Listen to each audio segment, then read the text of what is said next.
Hello students, welcome to RHchemistry. So ಇಲ್ಲೊಂದು COMEDK exam ಬರೆದವರಿಗೆ ಒಂದು ಕ್ವಿಕ್ ಅಪ್ಡೇಟ್ ಇದೆ. ಸೊ ನಿನ್ನೆ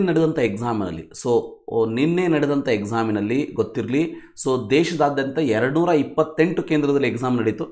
66,304 ಅಭ್ಯರ್ಥಿಗಳು ಅದಕ್ಕೆ ನೋಂದಾಯಿಸಿಕೊಂಡಿದ್ದರು. ಬಟ್ ಹಾಜರಾದವರ ಪೈಕಿ 80% ಹಾಜರಾಗಿದ್ದಾರೆ ಅಂತ ಹೇಳಿದ್ದಾರೆ. ಸೊ ಇದರಲ್ಲಿ ಇಂಪಾರ್ಟೆಂಟ್ ಪಾಯಿಂಟ್ ಅಂತಂದರೆ, ಯಾವಾಗ ಈ ತಾತ್ಕಾಲಿಕ ಕೀ ಉತ್ತರಗಳು ಅಂದರೆ ಪ್ರೊವಿಷನಲ್ ಕೀ ಆನ್ಸರ್ನ ಬಿಡ್ತಾರೆ ಅಂತಂದರೆ, ಸೊ ಗೊತ್ತಿರಲಿ ಸೆಪ್ಟೆಂಬರ್ 17 ನಿಮಗೆ ಪ್ರೊವಿಷನಲ್ ಕೀ ಆನ್ಸರ್ನ ಬಿಡ್ತಾರೆ. ಸೊ ಫೈನಲ್ ಆನ್ಸರ್ಸನ್ನು ಸೆಪ್ಟೆಂಬರ್ 23ಗೆ ಬಿಡುಗಡೆ ಮಾಡ್ತಾರೆ. ಸೊ ಲಾಸ್ಟ್ ಸ್ಕೋರ್ ಕಾರ್ಡ್ಗಳನ್ನು ಅಂದರೆ ರಿಸಲ್ಟನ್ನು ಸೆಪ್ಟೆಂಬರ್ 26ಗೆ ಅಪ್ಲೋಡ್ ಮಾಡ್ತೀವಿ ಅಂಥೇಳಿ COMEDK ಕಾರ್ಯನಿರ್ವಾಹಕ ನಿರ್ದೇಶಕರಾಗಿರುವಂಥ ಡಾಕ್ಟರ್ ಎಸ್ ಕುಮಾರ್ ಅವರು ತಿಳಿಸ್ಕೊಟ್ಟಿದ್ದಾರೆ. ಸೊ ಇದರಿಂದ ನಮಗೇನು ಗೊತ್ತಾಗ್ತದೆ ಅಂತಂದರೆ, ಸೊ ನೀವು ಬರೆದಿರುವಂಥ ಎಕ್ಸಾಮಿನ ರಿಸಲ್ಟು ಸೆಪ್ಟೆಂಬರ್ 26ಕ್ಕೆ ಬರ್ತದೆ. ಸೊ ತಾತ್ಕಾಲಿಕ ಕೀ ಉತ್ತರಗಳನ್ನು ಸೆಪ್ಟೆಂಬರ್ 17, ಅಂತಿಮ ಉತ್ತರಗಳನ್ನು ಸೆಪ್ಟೆಂಬರ್ 23ಕ್ಕೆ ಬಿಡ್ತಾರೆ. ಸೊ ಅದನ್ನು ಯಾವ್ಯಾವಾಗ ಅದನ್ನು ಬಿಡ್ತಾರೆ ಅದನ್ನು ನಿಮಗೆ ತಿಳಿಸುವಂಥ ಒಂದು ಕೆಲಸವನ್ನು ಮಾಡ್ತೀನಿ. So thank you for watching. Have a nice day.